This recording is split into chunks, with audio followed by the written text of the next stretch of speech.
How important is the hit rate? People always want to be right. So if you have a small hit rate, most likely you need a big risk to reward. If you have a big risk to reward, you need a small hit rate. It's intercorrelated. If you have a very high hit rate, you need less risk to reward. But let us show you some numbers or graphs, because I think the best thing to understand those numbers are with visuals. There will be, I think, 2 following slides. But about the basics, how important is the hit rate? Most people look at the hit rate, they have a trading strategy because people want to be right. People invest time and then they want to be right. They want to be right with the analysis, they want to be right with the decisions, they want to be right with the opinions. People in generally want to be right. People don't like it to be wrong because then they have the feeling of just have negative emotions. So they look at the hit rate and everybody wants a high hit rate because everybody wants to be right. But in a lot of trading strategies there is no high hit rate. Except you scalp or you use martingale systems. But if you do swing trading or intraday trading, difficult to have a hit rate above 80%, at least with the strategies we have, because we have a different approach. People have a desire for a high hit rate, but the hit rate alone is not important because it is always intercorrelation with the risk to reward ratio. And another very important thing in risk management, hit rate and risk to reward ratio is what will be your max losing streak. So how much are you going to lose in total? And if you lose, for example, 20%, because this is the magic number that you should remember, or that we suggest you to remember. If you have a loss of 20%, you will need 25% of a gain to be at 0. So you need percentage-wise more gain to be at 0. Then you did not earn any money. You invested time, you risked capital, and you did not earn anything. Your broker got some money in commissions, but that's it. And further your drawdown goes, or the bigger the drawdown gets, the more money or percentage you need to make to go back to 0. So if you lose 50%, you need to double your account, but you have less margin. You're most likely in a psychological, not as good state as in the beginning when you had 100% of your account size. And then you need to double your account with the same strategy. So this is going to be very difficult. So when you calculate the risk management, you should never try to get a bigger drawdown than 20 or 30%. Because when you see with 30%, this one gets very exponential. And that's not good for you. Because then the odds are more and more stacked against you. And also most investors and most people feel safe maybe with a 20% loss. Depends on if you have a family. For example, me, I'm way riskier. When I started with crypto and I was in school, I knew I had nobody. My grandparents were still living, so I knew if I have nothing, at any point I can go to my parents or grandparents and there will be food. So I had the possibility to risk a lot. If you have investment capital, bigger size, or you start to have a partner or a family that is dependent on you, you should risk less, because this is somebody or several people or an infrastructure or a company is dependent on you, then you should risk less. But again, you need to adapt to your personal needs.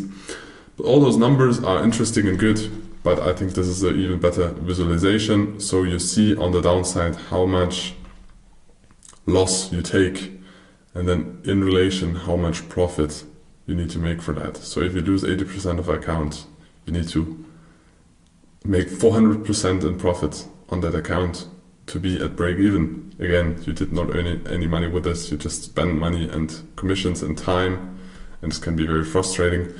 So try to stay above here if you want to have long-term success and if you don't want to gamble. If you want to gamble, of course, you can go all in, but this is not what we want to teach you. We want to teach you risk management and money management, and for that you should not have a total drawdown that's bigger than 30%. More, or I suggest you to focus on 20%, because if you calculate with 20% and then there's going to be a big event, maybe there's going to be slippage, maybe there's going to be one decision that is not, where you did not stick to the plan, so you have a small puffer or like a small safety in your calculation. So those 10%, so try to calculate with a 20%, so you're always above this. So, what does the risk to reward tell you? We now, or I know several times, told you that there is an intercorrelation between the hit rate and the required risk to reward ratio. So, here you can see, if you have a risk to reward ratio of 1, you only need a 50% hit rate. Of course, it's going to be 51 because you have commissions, you're going to have spread, but we take this not into the calculation because it's individual on the asset, but it's a little bit higher than 50%, but then you're going to be break even. If you have a risk to reward of 1.5, you just need a hit rate of 40%. With a risk to reward of 3, you only need a hit rate of 25%. So the bigger the risk to reward is, I don't know why it's twice in here. Doesn't matter because it's maybe the one that our strategy mainly focuses on, but with a risk to reward of 5, you only need a hit rate of 70%. So the bigger the risk to reward, and you can see it in this graph or sheet, that the lower the hit rate, the bigger the risk to reward that you need. And you need to find your safe space where you are okay with being right.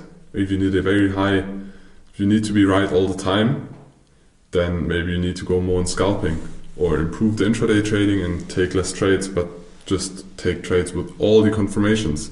So lower your trade frequency. If you're okay with not being right that much, and a lot of people say, yeah, I don't have a problem with being wrong, but you need to test this, make a journal, and test if you really don't have a problem with not being right, because some people tell, yeah, it's no problem for me, but when it happens that they're wrong 20 times in a row, then they start to mistrust the edge, mistrust the strategy, they don't stick to it anymore, and then they're gonna do strategy hopping or adapt the strategy, and that's not good, because we want to stick to a strategy long term. So this is the calculation. You need to take this into account and you need to test it for yourself.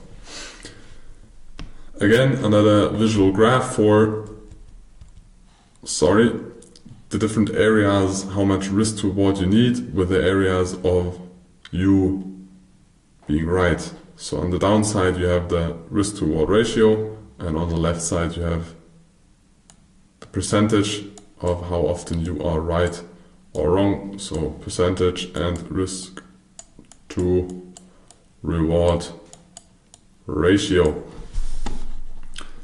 The lower the hit rate, the bigger the risk to reward ratio gets, and those are the areas the different traders should stick to or focus on.